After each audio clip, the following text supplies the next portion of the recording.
네, 토마토 시청자 여러분 안녕하십니까. 네, 비가 지금 많이 내리고 있습니다. 좀 퇴근 시간대인데 퇴근하시는 분들 안전운전 하시길 바라겠고요. 항상 이렇게 비 내리는 이런 날에 장이 항상 안 좋았었는데, 오늘은 그래도 좀 2500선, 코스피 2500선을 회복을 조금 해주면서 기대감이 조금 불어나는 시장이 아니었나라고 생각합니다. 물론 뭐 지수 자체는 많이 올라간 것은 아니었지만 2500선이라는 그런 투자 심리적인 선을 이렇게 안착을 해줬다는 것만으로도 내일의 그런 기대감을 불러일으키는 그런 시장이라고 일단 생각을 하고 있습니다. 지금 CPI를 앞두고 지금 기대 인플레이션에 대한 그런 하향 조정세가 아무래도 시장에 좀 기대감을 불러일으키지 않나 싶은데요. 결국에 이 CPI 지표가 만약에 뭐 예상치를 하회하거나 아니면 부합만 하는 정도만 나온다면 아마 시장은 조금 더 올라갈 수 있는 상승 여력을 마련하지 않을까라고 일단 생각은 하고 있고요. 그리고 지금 나스닥 선물 지수를 한번 살펴보면은 거의 이제 13,400포인트가 이 상단선은 이제 저항선이라고 보시면 되겠는데, 그 저항선을 계속 터치를 해주고 있습니다. 만약 내일 소비자 물가지수가 굉장히 잘 나온다라고 한다면, 좀 만족할 만한 수준만 된다면 이 인플레이션에 대한 그런 피크아웃이 또 다시 한번 대두가 되면서 여기를 지금 뚫어주면서 국내 증시에도 좀 훈풍이 불지 않을까라는 좀 기대 심리를 가지고 있습니다. 그래서 이렇게 좀 방향성을 잡고 시장을 일단은 체크를 해 주시면 좋을 것 같습니다. 자, 제가 저번 시간에 나에게 맞는 투자 전략 찾기라는 주제로 첫 시간을 시작을 했는데요. 자, 저번 시간 같은 경우에는 이제 뉴스플로우와 그리고 이 집중 섹터, 내가 투자를 할 수 있는 그런 집중적인 투자 영역을 찾아보자라는 주제를 위주로 여러분들께 많이 강의를 해드렸습니다.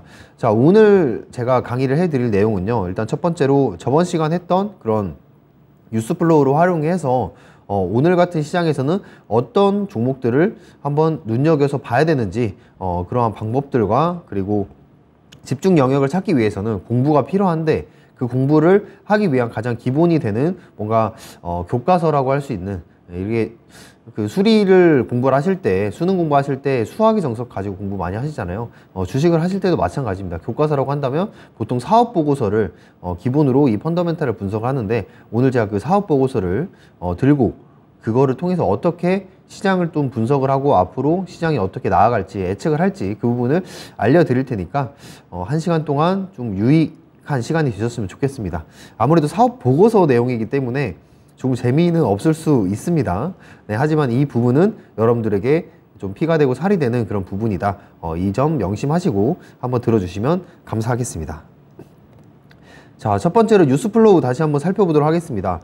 자, 뉴스를 여러분들께 제가 권해드렸던 이유가 뭐라고 했죠? 네, 바로 옆에서 이 여러분들이 이제 주식시장에서 요리라는 걸 해야 되잖아요. 매매를 통해서 요리를 해야 되는데, 그 요리의 재료가 될 수 있는 것들이 이 뉴스에 다 담겨 있다.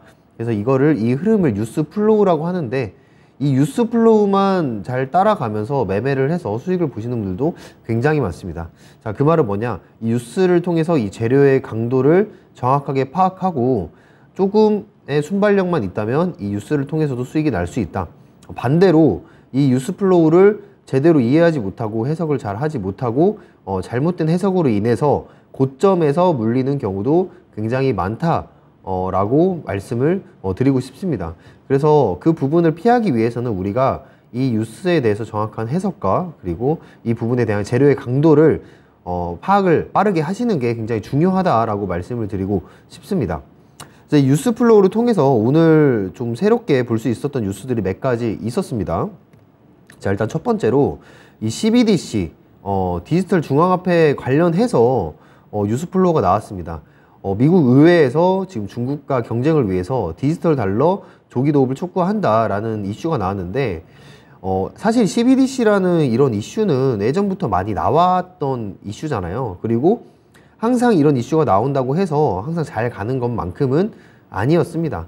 그런데 오늘 이 CBDC에 관련해서 좀 아침에 보시면 6시 58분, 즉 7시 전에 뉴스가 나왔고, 오늘 CBDC 관련주가 전반적으로 시가 대비해서 5%에서 10% 정도 상승을 하는 모습을 보여주었습니다.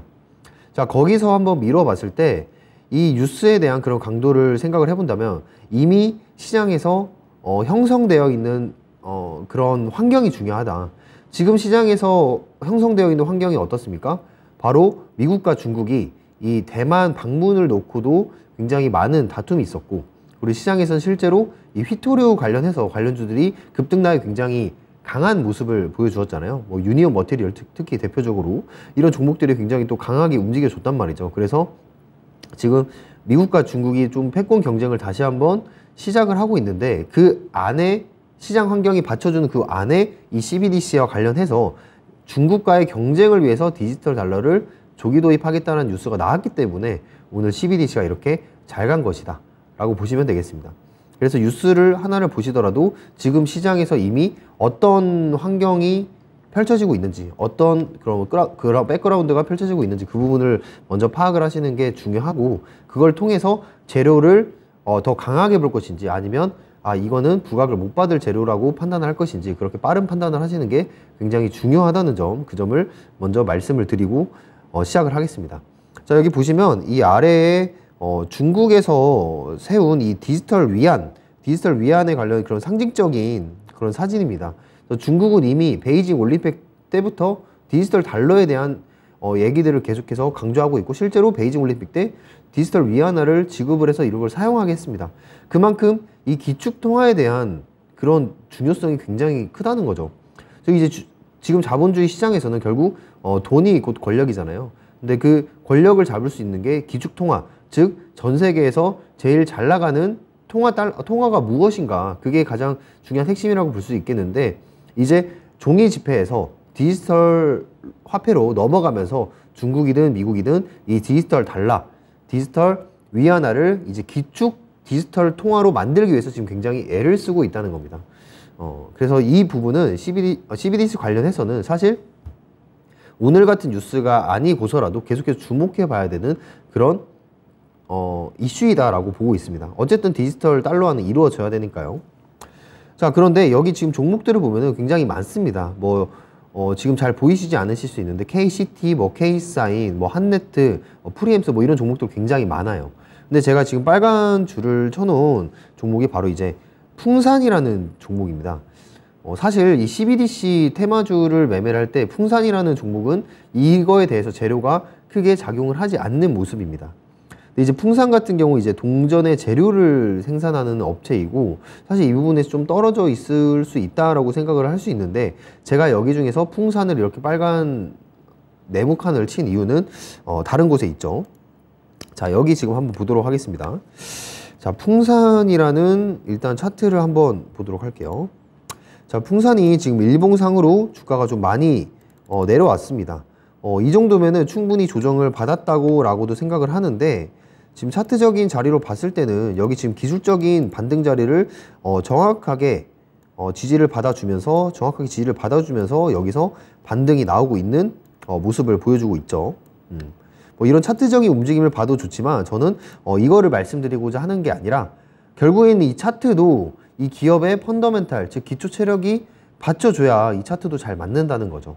네. 이 기업의 한번 재물을 한번 보도록 할게요. 자, 여기 지금 보시면 이 풍산이라는 기업이 여기 지금 작년부터 보았을 때, 작년에 재작년이죠. 2020년부터 매출이 영업이익이 1000억대로 이제 올라오기 시작했고, 재작년에 거의 약 3배에 달하는 영업이익을 달성을 하면서 3100억이라는 의미 있는 숫자를 찍어줬어요. 그리고 이번 연도 같은 경우에 지금 보시면 2483억이라는 영업이익이 찍혀 있죠. 자, 여기서 여러분들이 한 가지 더 살펴보셔야 될 거는, 자, 2021년에 영업이익이 이렇게 서프라이즈가 나왔기 때문에 이미 기대감에 지금 이미 올라갔던 주가가 2022년에는 아무래도 영업이익이 꺾이고 있기 때문에 실적적인 부분에서 차트의 하향세를 그리고 있다. 이렇게 해석을 하셔도 됩니다. 즉 실적이라는 거는 보통 최소 3개월 그리고 길면 6개월까지도 이렇게 선반영이 되는 경우가 많은데, 지금 이 실적에 대한 선반영이 이미 충분히 이루어지고 있다라고 풍산에 대한 그런 기업은 이해를 하시면 될 것 같습니다. 그리고 두 번째로 제가 체크해드리고 싶은 부분은, 지금 풍산 같은 경우에는 여기 지금 HTS 상에서 이 파란색으로 켜져 있는 구간에 숫자가 찍혀 있습니다. 여러분들이 다른 종목들을 보시면 알겠지만 여기에 숫자가 찍히지 않은 기업들도 굉장히 생각보다 많아요. 자, 여기 지금 파란색으로 찍혀 있는 거는 바로 이제 컨센서스라고 하는 건데, 이 증권사에서 내어놓는 그런 추정치, 가이던스라고 이해를 하시면 되겠습니다. 자, 이게 있다는 거는 일단은 증권가에서 이 종목에 대한 관심을 가지고 리포트를 발간을 했거나 아니면 뭔가 의미 있는 작업물을 내어놓았기 때문에 이러한 수치들이 이번 연도 그리고 내년도, 내후년까지도 미리 이렇게 찍혀 있다라고 이해를 하시면 되겠는데, 저는 가급적이면 여기에 이렇게 숫자가 찍혀 있는 종목들을 위주로 매매를 하셔라. 특히 중장기적인 종목을 진입을 하실 때는 여기 찍혀 있는 숫자가, 가이던스가 찍혀 있는 종목들을 매수하시는 게 좋습니다. 왜냐? 만약에 혹시 주식시장이란 게 신이 아닌 이상 사람이 물릴 수도 있잖아요. 네, 만약에 물리게 되더라도 이렇게 매출이 찍혀 있는 종목들은 대부분 기술적인, 차트적인 부분에서 반등이 나오는 경우가 굉장히 많습니다. 그러면 차트 분석을 통해서 여러분들이 추가 매수 자리 잡고 여기서 빠져나오는 게 충분히 가능하다는 거죠. 하지만 이런 부분들이 없는 종목들은 뭐 증권가에서도 기대감도 없을 수도 있고, 그리고 시장에서 소외를 잠깐 이렇게 관심을 받았다가 소외를 다시 받을 경우가 많습니다. 그렇게 된다면 주가가 좀 어마어마하게 급락하는 경우가 생길 수 있기 때문에 저는 가급적이면 여기 지금 파란색 부분이 찍혀있는 종목들을 매수를 해라 라고 말씀드리겠고요. 그리고 뭐 또 한 가지 더 팁을 드리자면, 이제 짧게 단기적인 이슈가 있었을 때 시가총액이 보통 5천억 이상, 3천억에서 5천억 이상인 종목들이 여기에 지금 이 추정치가 나오고는 해요. 근데 2천억이나 뭐 1,000억대가 여기에 지금 시장에 가이던스가 찍힌다는 거는 뭔가 굉장히 시장이 기대하는 바에 비해서 굉장히 저평가되어 있다는 거거든요. 그래서 특히 1,000억이나 2천억대 있는 애들 중에 리포트가 찍혀서 여기 지금 숫자가 써져 있는 애들은 특히나 주목을 해서 바라보시면 좋은 투자 확률을 높일 수 있는 방법 중에 하나가 될 것입니다. 자, 그러면 다시 지금 PPT로 돌아와서요. PPT로 돌아와서, 자, 지금 CBDC 뉴스플로우에 대해서 잠깐 살펴봤는데, 풍산, 여기 중에서 풍산을 살펴봤습니다.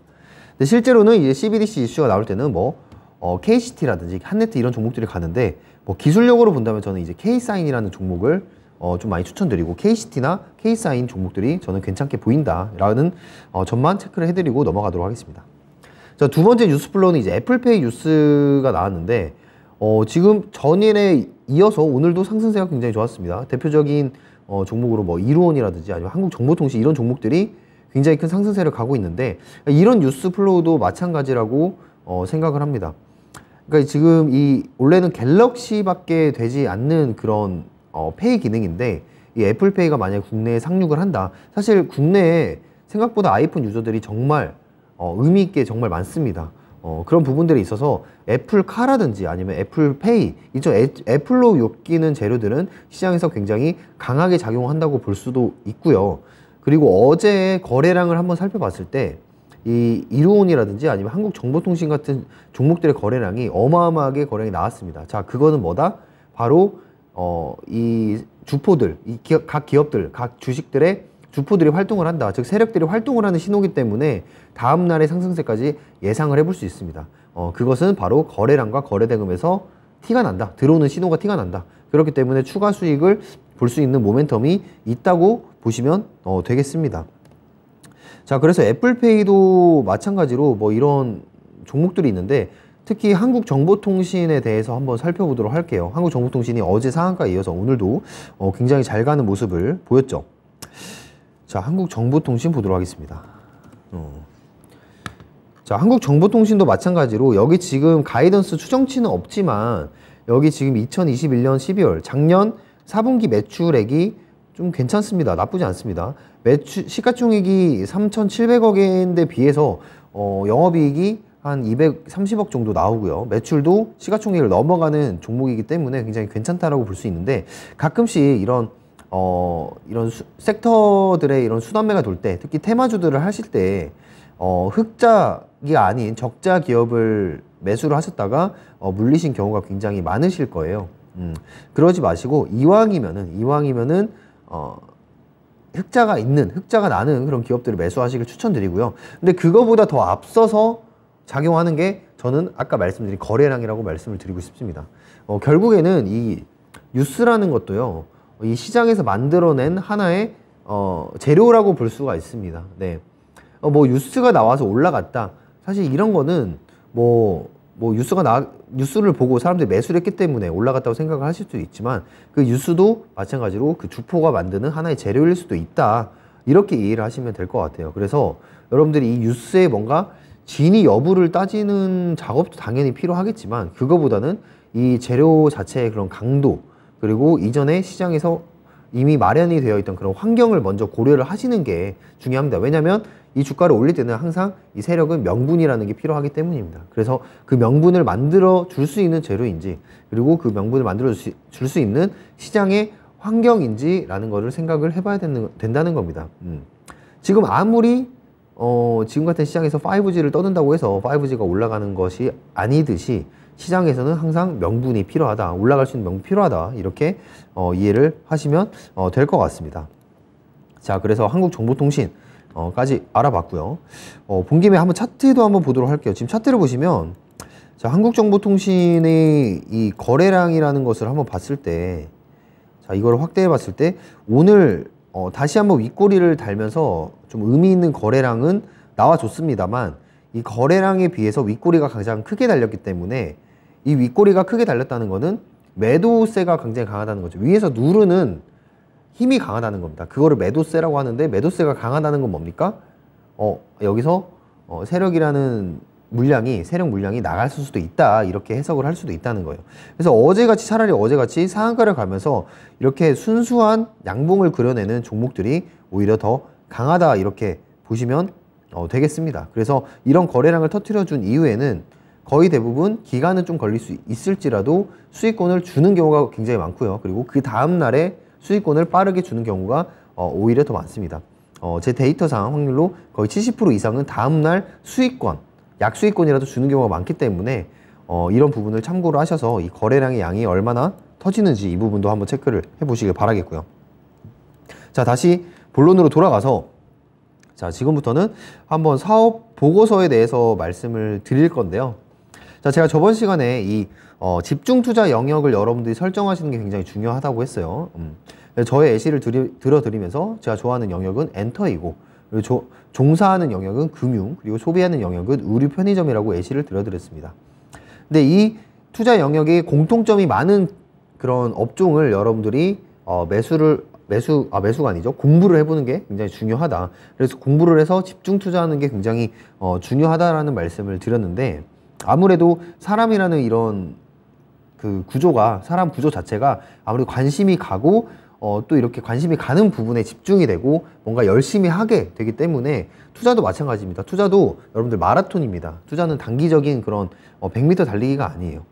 그래서 투자를 길게 보았을 때는 좋아하는 것부터 시작을 해서 지치지 않게 좋아하는 것부터 하나씩 이렇게 정보를 취득해서 그 좋아하는 산업의 전반적인 흐름을 파악을 한다면 다른 산업을 공부를 하실 때도 굉장히 편리하다는 거죠. 네. 한번 왜냐면 공부를 해봤기 때문에 산업 전반적으로 그래서 여러분들이 한번 이 부분을 생각을 하시면서 너무 어렵게 막 이렇게 갈 것 같은 좀 종목들 어려운 그런 섹터들을 공부를 하시기보다는 그 전에 먼저 좋아하는 영역을 먼저 공부를 해봐라. 그리고 모의 투자도 같이 해보면서 투자를 해보시는 게 여러분들에게 훨씬 많은 도움이 될 겁니다.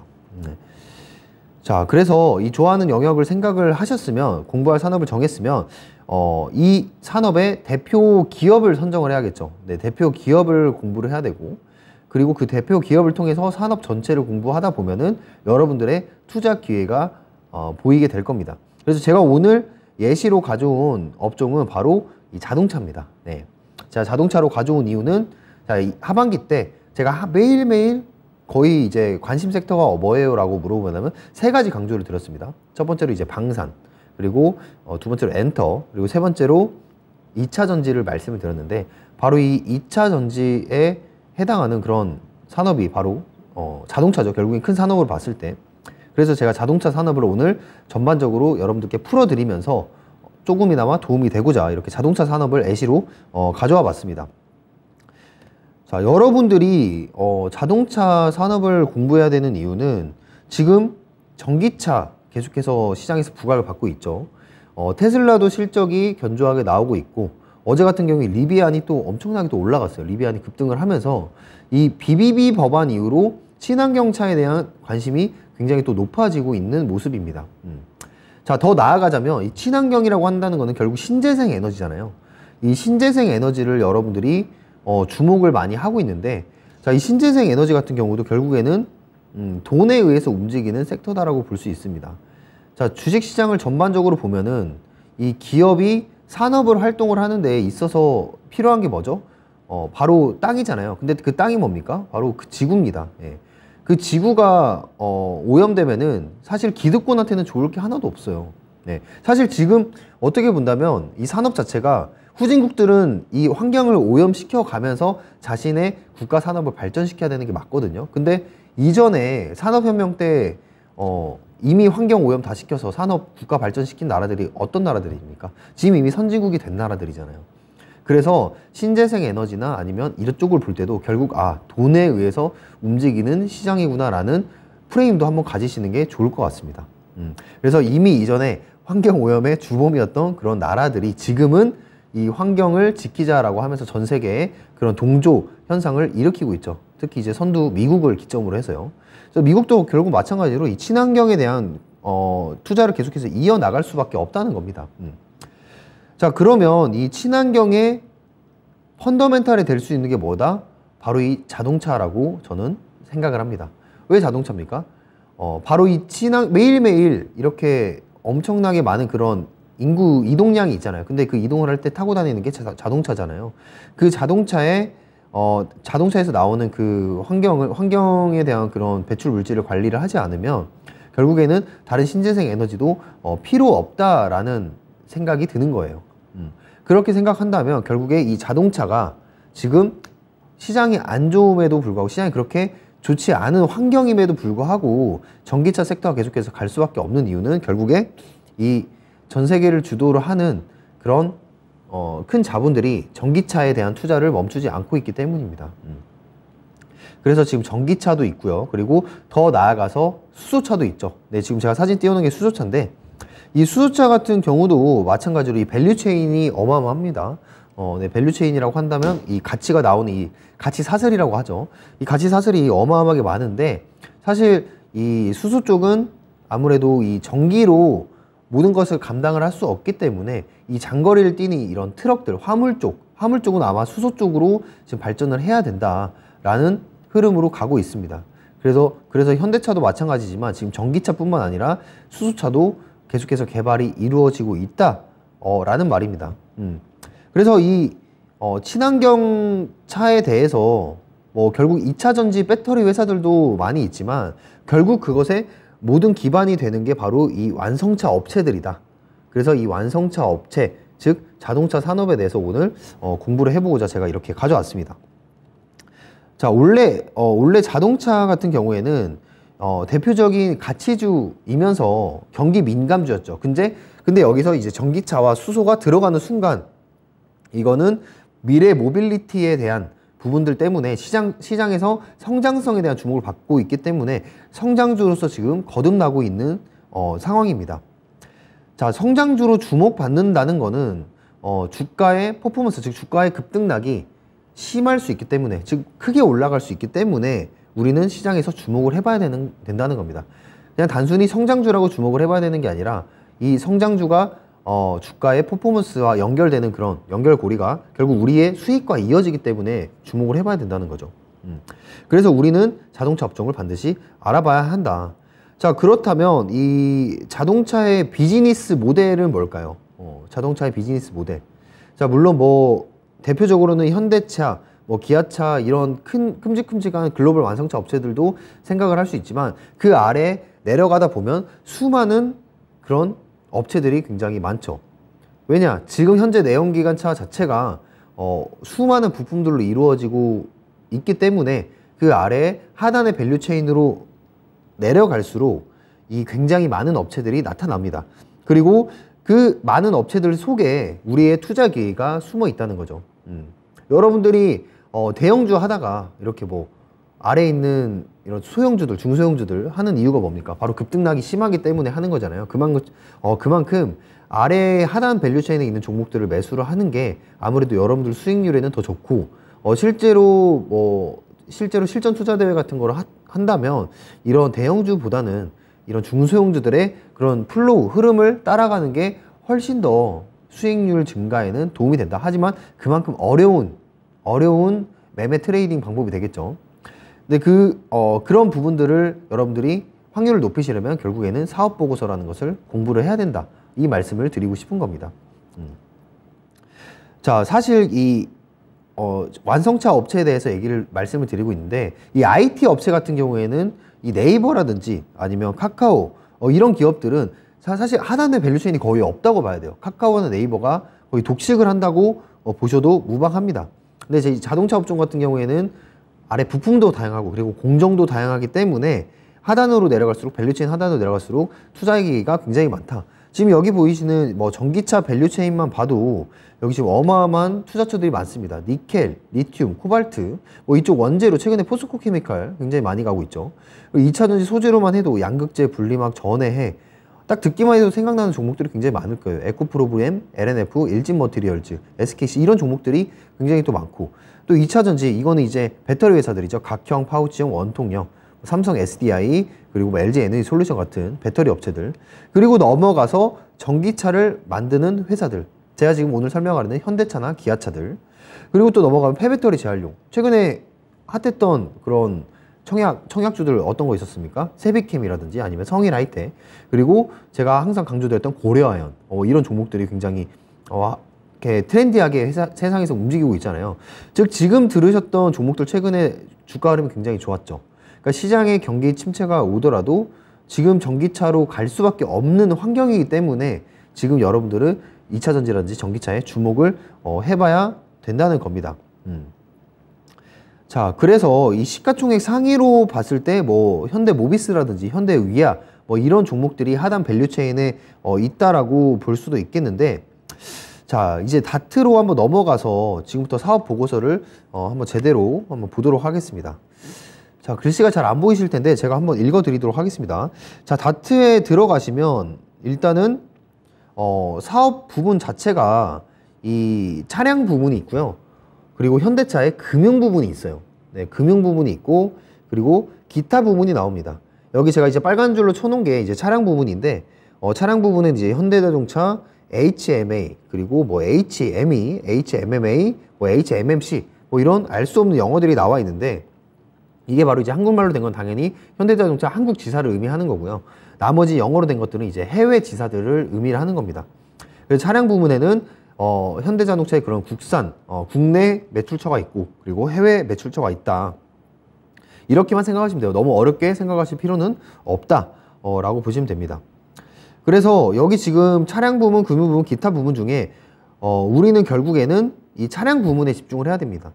금융 부분의 아래 보시면 현대카드라든지 현대캐피탈, 이런 부분들이 현대차에 속해 있습니다. 근데 여기 매출 비중이 그렇게 크지를 않아요. 크지를 않기 때문에 우리는 결국 이 차량 부분에 있어서 집중을 해야 된다. 그 매출 비중이라는 게 또 어디 나올까요? 이 사업 보고서에 다 나오게 되어 있습니다. 그렇기 때문에 우리가 사업 보고서를 봐야 된다. 즉 매출 비중이 많은 곳을 건드려야 우리도 돈이 많은 곳에서 헤엄을 칠 수가 있다. 돈을 벌 수 있는 기회가 더 많다라는 겁니다. 그래서 사업 보고서에서 항상 이 사업에 대한 분석을 하실 때는 매출 비중이라는 것을 항상 보시길 바라겠고요. 그리고 가끔씩 테마주 하실 때도 그런 경우가 있어요. 재료는 있는데 사업 보고서상 매출이 1%, 0.5% 이런 게 있다. 그러면 아주 짧게 그냥 보셔야 된다 라고 말씀을 드리고 싶습니다. 그래서 이 매출 비중을 보셔야 되는 이유는 결국에는 이 종목을 길게 내가 끌고 갈 것인가, 짧게 가지고 갈 것인가, 그 부분들을 판단을 하는데 굉장히 중요한 역할을 한다는 거, 그 부분 한번 살펴드렸습니다. 자, 그래서 지금 차량 부분, 금융 부분이 있고, 기타 부분에 또 현대 로템이 현대차의 연결 회사로 속해 있습니다. 현대 로템 같은 경우에는 원래 예전에는 이제 대북주로 많이 속해 있었죠. 대북주로 속해 있다가 최근에는 이제 K2 전차를 대량 수주하면서 또 방산 쪽으로 이제 또 부각을 많이 받고 있고, 오늘 같은 경우에는 이제 철도로 이슈가 나왔어요. 독일 철도 브레이크 회사랑 한 600억 정도 가량의 이제 계약을 하면서 한 5년간 계약을 하면서 또 매출로는 크진 않지만 어쨌든 철도도 가지고 있고 대북도 가지고 있고 그리고 제가 아까 말씀드린 이 방산 쪽도 가지고 있다. 근데 사실 현대로템도 이 현대차가 자동차에서 가지는 비중에 비하면 그렇게 크지는 않다고 보시면 됩니다. 그래서 지금 비중이 방산 쪽으로 해서 좀 커지긴 했으나 그냥 현대차 아래에 현대 로템이 있구나, 그 정도만 이해를 하시고 넘어가시면 될 것 같습니다. 자, 그러면 차량 부분을 한번 다시 봐보도록 할게요. 지금 차량 부분을 보시면 지금 1분기 당사는 1분기 누적 약 90만 대 판매 실적을 바탕으로 지금 현재 굉장히 자동차 판매가 다시 한번 일어나고 있다, 판매가 다시 한번 실적이 좋아지고 있다라는 현재 상황을 얘기를 하고 있는 겁니다. 자, 그런데 그 아래에 단락을 가보면 당사는 지속적인 성장을 위해서 중장기 전략으로서 스마트 모빌리티 솔루션 기업, 즉 한마디로 말해서 자율주행, 전기차 쪽을 말하는 겁니다. 솔루션 기업으로 전환을 하고 있다라는 얘기들이 나오고 있습니다. 즉 무슨 말이냐면 매출 비중이 지금 내연기관차에서 스마트 모빌리티, 자율주행 쪽으로 옮겨간다, 전기차 쪽으로 옮겨간다라는 의미를 하고 있다는 겁니다. 자, 여러분들 결국에는 주식은 미래에 투자하는 것이죠. 만약에 현대차가 지금 현재 이 스마트 모빌리티 쪽으로 매출 비중을 옮기지 않고 계속해서 내연기관차 쪽에 치중을 한다면 여러분들이 현대차에 과연 투자를 할까요? 지금 전 세계 글로벌 업체들, 특히 하이엔드 브랜드 업체들도, 기업들도 이 전기차에 대한 흐름을 놓쳤다가 늦게서나마 전기차를 빠르게 생산을 한다는 발표를 연이어서 하고 있죠. 근데 현대차는 그에 비해서 좀 빠르게 전기차 시장, 그리고 수소차 시장을 먼저 선점을 하고 있는 중이다, 잘하고 있는 기업이다라고 보시면 돼요. 그래서 결국 주식은 미래 성장성에 투자를 하는 거기 때문에 지금 나오고 있는 실적도 굉장히 중요하지만 지금 여기 사업보고서에 나와 있는 스마트 모빌리티 솔루션 기업으로 우리는 변모할 거야 라는 거에 집중을 하시는 게 중요합니다. 자, 그렇다면 이 현대자동차의 하단 밸류체인으로 내려왔을 때 투자 기회가 굉장히 많다고 했죠. 자, 밸류체인을 내려올 때 두 가지로 나뉠 거예요. 내연기관 쪽이냐 아니면 전기차 쪽이냐. 자, 지금은 어디다? 전기차 쪽으로 협업을 하는 기업들을 오히려 밸류체인 아래 하단에서 찾아보셔야 된다. 내연기관은 2025년, 길면은 2030년에 다 없어지는 차입니다. 그런 부분을 살펴봤을 때 이제는 하단 밸류체인에서 이렇게 높게 올라갈 수 있는 종목들을 찾을 때는 이제 전기차 쪽을 여러분들이 보셔야 된다. 그 부분을 이 사업보고서에서도 이해를 하실 수가 있습니다. 자, 그리고 내려가 보면은 이 차량 부분에 대한 전반적인 특성에 대해서도 사업보고서에서 보여주고 있어요. 그러니까 이 대표 기업을 공부를 하면서도 이 자동차 업종에 대한 공부를 할 수 있게 사업보고서는 나타나 있다는 겁니다. 자, 사업보고서에 뭐라 나와 있냐?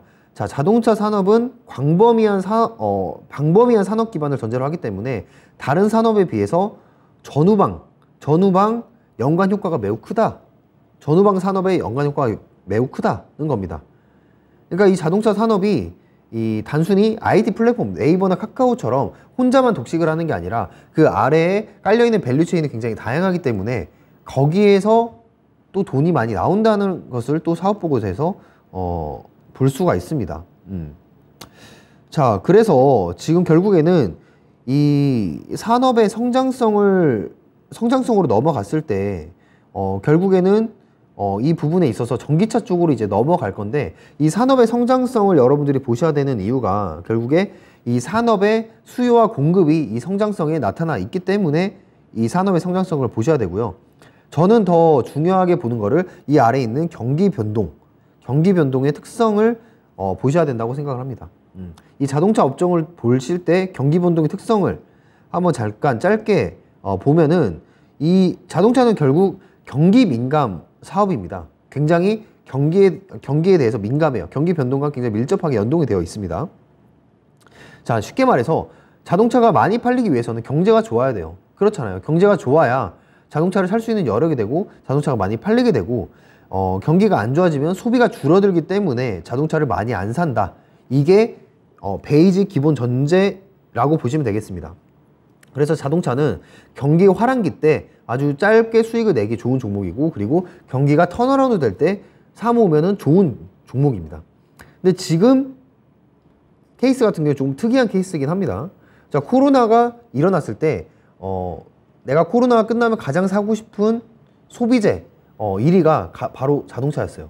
즉 그게 무슨 말이냐, 지금 자동차의 매수세는 아직까지도 코로나 보복 심리가 유지가 되고 있다라는 게 첫 번째고요. 두 번째는 반도체 공급난으로 인해서 좀 이 밀리는 그런 효과, 밀리는 효과 때문에 지금 이 부분이 반도체 수급량이, 반도체 차량의 반도체가 조금씩 풀릴 때마다 계속해서 매수세가 나오고 있다. 그래서 경기 침체 국면에 있기도 하지만, 지금 시장이 경기 침체 국면에 있기도 하지만 그 앞에 있던 그런 기대감 때문에 자동차 시장이 지금 좀 더 좋게 보이는 이유도 있고요. 여기서 가장 중요한 거는 전기차 시장이 계속해서 발전하고 있기 때문에 지금 내연기관차의 판매량과는 조금 무관하게 전기차에 대한 그런 수요들이 계속해서 늘어나고 있다. 그게 자동차 주가의 자동차 주가를 방어하고 해지하고 있다. 이렇게 이해를 하시면 될 것 같습니다. 자, 그래서 이 경기 침체 만약에 신호가 확인된다. 지금 CPI 지표가 나와 봐야 되고, 물론 이제 주가를 상방으로 보시는 분들도 굉장히 많지만, 저는 만약에 경기 침체 신호가 조금이라도 다시 한번 나타난다면 다시 한번 자동차 업종은 조금 보수적으로 봐야 된다라고 생각하는 주의입니다. 왜냐, 기본적인 산업의 흐름 자체가 경기 침체에 대해서는 자동차 업종이 일단 좋지 않다, 소비가 일어나지 않는다, 이런 게 전제 조건으로 깔려 있기 때문이죠. 자, 그리고 다음을 보도록 할게요. 지금 경쟁 요소를 보시면 이 자동차 산업은 대규모 자본이 투입되는 산업입니다. 자, 그러면 아무나 할 수 없겠죠. 자, 여기서 어떤 개념이 나오냐면 경제적 해자라는 그런 용어가 나와요. 자, 일단 현대자동차는 경제적 해자가 충분히 있는 그런 종목이다, 이렇게 보시면 되겠는데, 자, 경제적 해자라는 거는 여기 지금 보시면 성벽이 있고 이렇게 둘러싸고 있는 우물이라고 말씀드리긴 좀 그런데, 웅덩이를 파놓은 게 있죠. 이게 바로 해자라고 하는 거예요. 즉 이게 아무도 못 들어오기 쉽지 않게 만들어 놓은 웅덩이를 해자라고 하는 겁니다. 그만큼 이 경제에서 경제적 해자라는 거는 경쟁사가 쉽게 넘볼 수 없는 진입장벽이 높은 그런 산업을 경제적 해자, 아니면 영역을 경제적 해자라고 하는 겁니다. 워렌 버핏이 버크셔 해서웨이 연례보고서에서 했던 얘기인데, 지금 이 경제적 해자의 판단 기준이 있습니다. 자, 이 경제적 해자를 여러분들이 아셔야 되는 이유는, 이 산업에서 만약에 어떠한 기업이 독자적으로 뭔가를 할 수 있거나 뭔가 쉽게 넘볼 수 없는 그런 영역의 사업을 하고 있다라고 한다면 그게 충분히 돈이 될 수 있고, 그리고 주식 시장에서 보더라도 충분히 경쟁력이 있다는 거죠. 가격 경쟁력이 있다는 거죠. 그러니까 보시면 주가가 급등하는 걸 보면은 뭐 부품을 단독 공급한다든지, 아니면 이 부분에서 매출 비중이 굉장히 크다든지, 이런 종목들이 굉장히 잘 가잖아요. 뭐 대형주로는 애시로 이제 LG노텍, 엘플에 납품을 하는 LG노텍, 이런 종목들이 있는데, 어쨌든 경제적인 해자를 갖고 있는 기업들이 아무래도 잘 갈 수 있는 확률이 높습니다. 자, 그렇다면 이 경제적 해자 부분에서 어떤 영역이 있느냐, 바로 첫 번째 무형자산입니다. 자, 무형자산이라는 건 말 그대로 뭐 브랜드 가치, 아니면 뭐 특허, 이렇게 이제 라이선스, 이런 기업 경쟁력적으로 보이지는 않지만 자신만이 가지고 있는 그런 브랜드, 아니면 특허, 그런 것들을 의미를 하는 거죠. 그리고 두 번째로 이제 네트워크 효과라는 게 있는데, 네트워크 효과라는 건 뭐냐, 아무래도 네트워크가 이미 형성이 되어 있으면 사람들은 그 집단에 소속이 되기 위해서 이 제품을 산다는 거죠. 뭐 현대차에 대해서는 크게 해당이 되지 않는 걸 수도 있어요. 근데 자동차 업종을 보더라도 벤츠라든지 아니면 외제차, 그냥 한마디로 외제차라고 할게요. 외제차를 탄 집단들이 많아지면 많아질수록 자신들도 거기에 들어가고 싶은 그런 욕구가 커지기 때문에 그런 네트워크 효과가 있는 기업일수록 경제적 해자를 가지고 있다라고 보시면 될 것 같아요. 자, 그리고 지금 교체, 전환 비용에 대한 부분들이 있는데, 자, 사람들은 한번 이 브랜드를 사기 시작하면은 보통 이 브랜드가 한번 좋다고 인식이 되면은 다른 곳으로 떠나기가 그렇게 쉽지가 않습니다.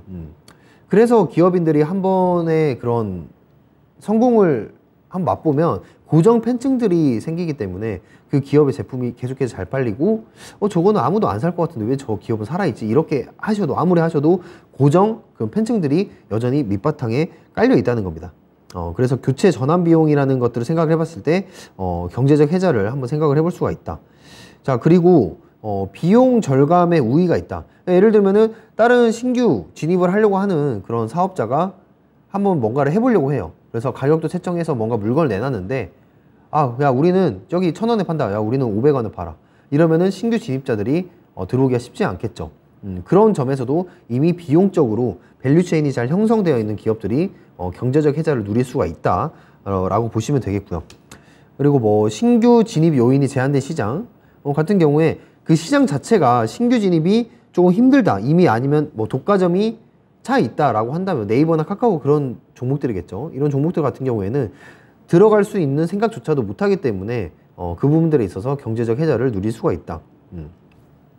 그래서 다시 올라가서 이 자동차 업종이 아무래도 이 경제적 혜자에 대한 부분들을 톡톡히 누리고 있는 종목이기 때문에 그 부분에 있어서 자동차 업종들은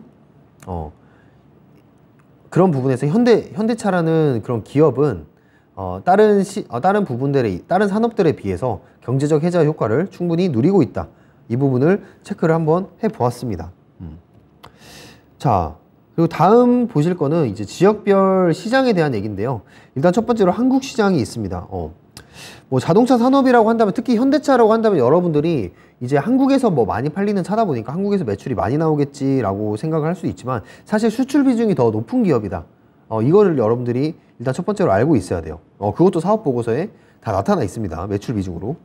그래서 한국 시장이 물론 지금 당장에 한국에서 사업할 수 있는 캐시카우, 즉 현금 흐름을 만들어 주긴 하지만 이게 엄청나게 영업이익적으로 막 증가를 하거나 도움이 되는 그런 부분들은 아니에요. 오히려 미국 시장이 점유율이 더 높을 수 있기 때문에, 크기 때문에 이 부분이 더 중요한데, 더 중요하게 생각하셔야 되는 거는 바로 아시아 시장이다.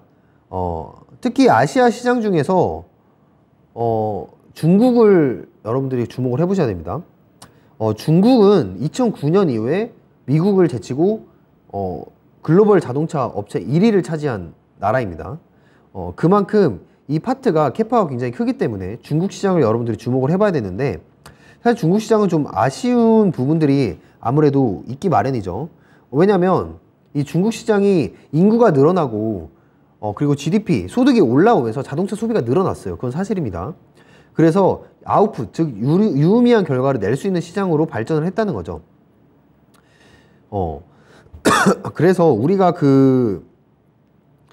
자동차 산업을 공부를 할 때 여기 지금 보시면 아시아 시장을 굉장히 주목을 해봐야 된다고 내용이 나와 있어요. 특히 중국 시장을 주목해봐야 된다고 나와 있는데, 여기서 그 개념을 한번 깔고 가는 게 중요하다. 아, 자동차 산업은 중국 시장이 일단 중요하구나 라는 거를 여러분들이 한번 인지를 하고 가는 게 중요합니다.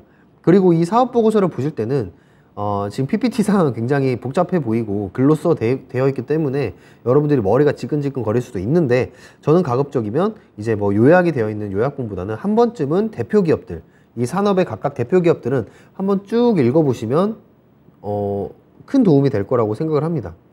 현대차에서 직접 팩트를 기반으로 쓴 내용들이기 때문에 한번 읽어보시면 이 현대차뿐만 아니라 자동차 산업에 대해서 전반적인 흐름을 여러분들이 파악을 할 수 있다 라는 점, 이 부분 한번 체크를 해드리도록 하겠고요. 중국 시장으로 다시 돌아와서 말씀을 드리면, 지금 전년 동기 대비해서 6% 증가를 했고, 그리고 지금 여러분들도 아시다시피 좀 잘 팔리다가 특히 에너지차가 한 150% 정도 성장을 했단 말이죠.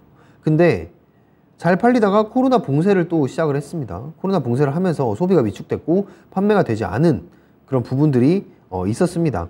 그러니까 사업 보고서 상으로는 지금 중국 시장이 현대차가 성장을 하고 있고 나쁘지 않게 해석이 될 수도 있지만, 사실 중국이라는 시장은 진입 자체가 굉장히 어려운 시장이에요. 네, 딱 중국 하면은 딱 떠오르는 단어가 있잖아요. 독불장군이다.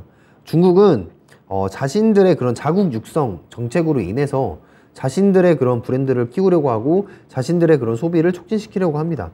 그런 점에서 이런 견제들이 굉장히 심해요. 예전에 한알령도 마찬가지, 지금도 이어지고 있지만 한알령도 마찬가지고, 이런 것들이 굉장히 변덕이 심한 시장이기 때문에 득과 실이 있다. 이 부분을 한번 체크를 해봐야겠고, 또 중국 말고 일본이라는 시장이 있죠. 일본 같은 경우 뭐 닛산이나 도요타 같은 시장이 있는데, 일본 차 하면 어떻습니까? 되게 잘 만든 차, 뭐 인정할 건 인정해야죠. 그런 것들이 있기 때문에 그 자국민들이 이 자동차를 매매를 할 때 아무래도 자기 거를 이용하는 경우가 굉장히 많아요. 그래서 일본 시장도 조금 진입이 어렵고, 이거를 말씀드린 이유는 현대차가 중국 시장과 일본 시장이 약간의 약점이 될 수 있다는 부분을 말씀을 드리는 겁니다. 근데 여기 지금 두 번째 보시면 인도 시장이 있습니다. 인도 시장 같은 경우에는 지금 계속해서 성장을 많이 하고 있어요. 어떻게 보면 중국만큼 이 인도 시장이 블루칩이라고 전 세계에서 여겨지고 있는데, 현대차 같은 경우에는 지금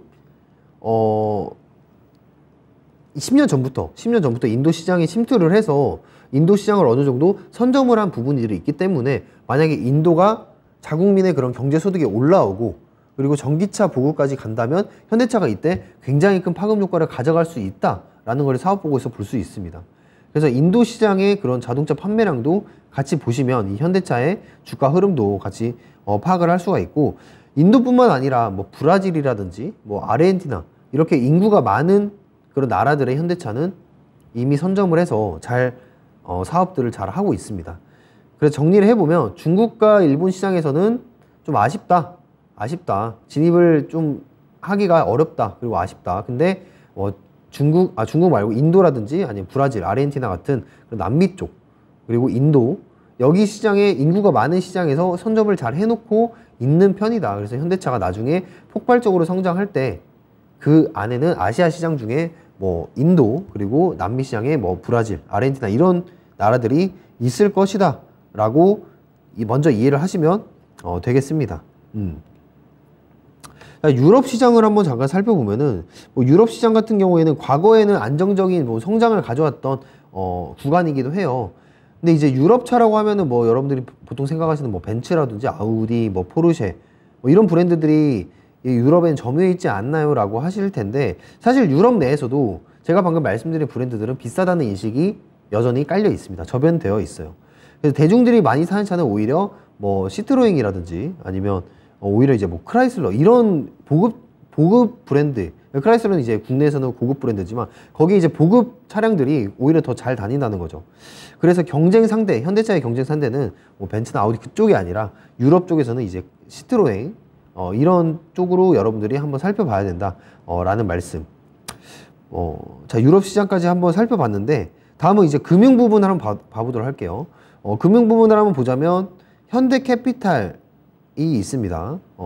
일단 현대카드, 저도 현대카드를 가지고 뭐 사용을 하고 있는데, 현대카드에서 나오는 매출은 뭐 현대차에 그렇게 크게 매출에 크게 비중을 싫지를 않습니다. 비중이 크지 않다는 거는 뭐 예를 들면 현대카드에 대한 뉴스가 나왔어요. 현대카드가 이번에 몇백 프로 막 손장을 했다. 이런 뉴스가 나오더라 하더라도 현대차에 대한 주가가 그렇게 크게 반응을 하지 않는다는 거죠. 근데 이제 현대캐피탈 쪽은 한번 볼만합니다. 왜냐면 여기 현대캐피탈도 결국에는 자동차와 연관이 되어 있기 때문에 뭐 리스 사업이라든지 뭐 할부 금융, 뭐 아니면은 이 자동차 이제 할부 금융 이쪽으로는 수익의 변화를 줄 수 있는 부분은 맞아요. 그럼에도 불구하고 금융 부분은 크게 자동차 쪽 현대차와는 크게 상관이 없다. 이렇게 보시면 되겠고, 기타 부분에서 뭐 현대로템이 있는데, 제가 아까 말씀드렸던 것처럼 현대로템도 그냥 현대차의 연결회사로 속해 있구나, 이 정도로만 파악을 하시면 될 것 같습니다. 그러니까 이거를 구분을 해놓는 게 굉장히 왜 중요하냐면, 아까 제가 첫 번째 때 뉴스플로우라는 거를 설명을 드렸잖아요. 근데 뉴스를 판단할 때 내가 현대로템이라는 기업이 물론 상장도 따로 되어 있지만 현대로템이라는 기업이 현대차에 이렇게 속해 있는 건 알아. 근데 여기서 사업 비중이 얼마나 차지를 하는지, 사업 매출이 얼마나 큰 영향을 미치는지 그거를 모르는 상태로 주식을 보시면 오만 타이밍에 좀 들어갈 수가 있다는 거죠. 근데 반대로 이 사업이 하고 있는 그런 실질적으로 하고 있는 그런 사업 매출 비중을 여러분들이 미리 파악을 해 놓으신다면 이렇게 뉴스 플로우를 따라가는 매매를 하시더라도 손쉽게 좀 더 진입장벽을 쉽게 매매를 할 수가 있다는 거죠. 그때 가서 막 이렇게 사업 보고서 찾아보고 할 수가 없잖아요. 그래서 미리 공부를 해 놓으면 굉장히 좋은 파트이다 라는 말씀 드리고 싶고요. 자, 다음은 원재료 부분인데, 원재료 부분 같은 경우도 제가 처음에 자동차 업종 공부한다 했을 때 그 하단 밸류체인 업종을 알아놓는 게 굉장히 중요하다고 했죠. 여기 지금 다 사업 보고서에 나와 있습니다. 원재료 같은 경우에 뭐 모듈, 시트, 강판, 페인트 여기 지금 다 나와 있는데, 자, 여기 보시면 그 이제 자회사라고 할 수 있는 현대모비스라든지 현대제철, 뭐 현대 위아 이런 종목들이 보이긴 해요. 근데 이제 이 돈이 결국에는 이 현대차를 투자하는 것보다는 그 아래에 아이들을 투자를 하는 게 투자 기회가 더 투자 폭이 크기 때문에 수익성이 더 크기 때문에 이 부분들을 알아야 된다라고 말씀드리고 싶은데요. 여기 지금 보시면 강판이나 페인트, 모듈 시트가 있죠. 뭐 강판 같은 경우에도 뭐 차량이 많이 팔리는 시기에 강판도 같이 올라가는 경우가 굉장히 많습니다. 페인트 업체들도 마찬가지예요. 네, 페인트도 많이 쓰기 때문에 이 부분에 있어서 여기 지금 보시는 밸류체인들을 여러분들이 살펴보실 필요가 있다. 그래서 강판, 페인트, 모듈 시트 쪽을 보시면 되겠는데, 뭐 강판 업체들 같은 경우에는 지금 열형 강판을 많이 쓰죠. 근데 또 반대로 이렇게 뒤집어 생각을 해볼 수가 있어요. 뭐 열형 강판 같은 이제 경우에는 포스코, 현대제철, 그리고 이제 KCC 이런 곳에서 이제 가져오는데, 한 군데만 이제 이렇게 집중적으로 가져오지 않은 이유는 뭐겠습니까? 바로 공급망이 문제가 생겼을 때, 그런 부분들을 이제 해지하기 위해서 여러 군데, 여러 채널들, 구매 채널들을 이렇게 마련을 해 놓는 겁니다. 근데 여기 지금 보시면 방금 제가 말한 기업만 해도 지금 5개가 넘습니다. 이 5개가 넘는 기업들 속에서 이 부분들을 아래로 내려간다면 얼마나 많은 기업들이 있겠습니까? 여기서 제가 다 말씀을 드릴 수 없겠지만 제가 이따가 제가 공개 방송할 때 기회가 된다면 한번 밸류체인에 대해서 한번 설명을 드리도록 하겠고요. 그리고 마지막으로 이제 원재료 쪽 볼게요. 원재료 가격 보면은 여기도 마찬가지입니다. 원재료 가격이 올라간다. 그러니까 최근에 이제 강판 가격이 올라가고 원재료 가격이 굉장히 많이 올라갔잖아요. 근데 여기서는 이제 현대차를 뿐만 아니라 자동차 업종 뿐만 아니라 뭐 강판 가격이든 페인트 가격이든 오른다고 무조건 주가가 올라가느냐, 뭐 그건 아닙니다. 판가가 전이가 될 수 있느냐, 판매 가격이 빠르게 전이가 될 수 있느냐, 그 부분이 이 투자의 포인트다. 그래서 원재료 가격 변동폭도 이 판매가 전이를 기점으로 해서 기준을 잡는 게 중요하고요. 마지막으로 이제 가동률인데요. 가동률 쉽게 생각해서 많이 생산될수록 매출이 높아지겠죠. 사실 이 가동률을 실제로 체크하는 리서치 센터들이 있어요. 근데 그거는 이제 돈을 내고 듣긴 해야 되는데, 사실 이 가동률만 잘 체크를 해도 현대차 아니면 기아 이런 글로벌 완성차 업체들의 주가 추이를 미리 예측을 해볼 수가 있습니다. 그래서 우리 가끔씩은 이런 유료 서비스를 이용하더라도 이런 팔로우를 따라가는 게 굉장히 전 나쁘지는 않다고 보고는 있습니다. 자, 그래서 지금 현대자동차에 대한 사업보고서를 이렇게 한번 쭉 훑어봤는데, 사업보고서 내용이라 여러분들이 좀 재미가 없었을 수도 있다고는 생각합니다. 자, 그래서 제가 잠시 후 7시 5분부터 공개방송을 진행을 할 건데요. 자, 공개방송 때 이 사업보고서를 통해서 어느 곳에 여러분들이 매수를 해야 되는지, 어떤 업종에 매수를 해야 되는지 그 부분을 한번 체크를 해보는 시간을 가지도록 하겠습니다. 실전편이 되겠죠. 실전편을 통해서 여러분들께 이 시간을 마무리해 보도록 할게요. 자, 저는 여기까지 마무리 하도록 하겠고요. 네, 비가 아직도 많이 내리고 있습니다. 여러분들 안전운전 하시고 오늘도 시장 고생 많으셨습니다. 전 그러면 다음 주 이 시간에 뵙도록 하겠습니다. 감사합니다.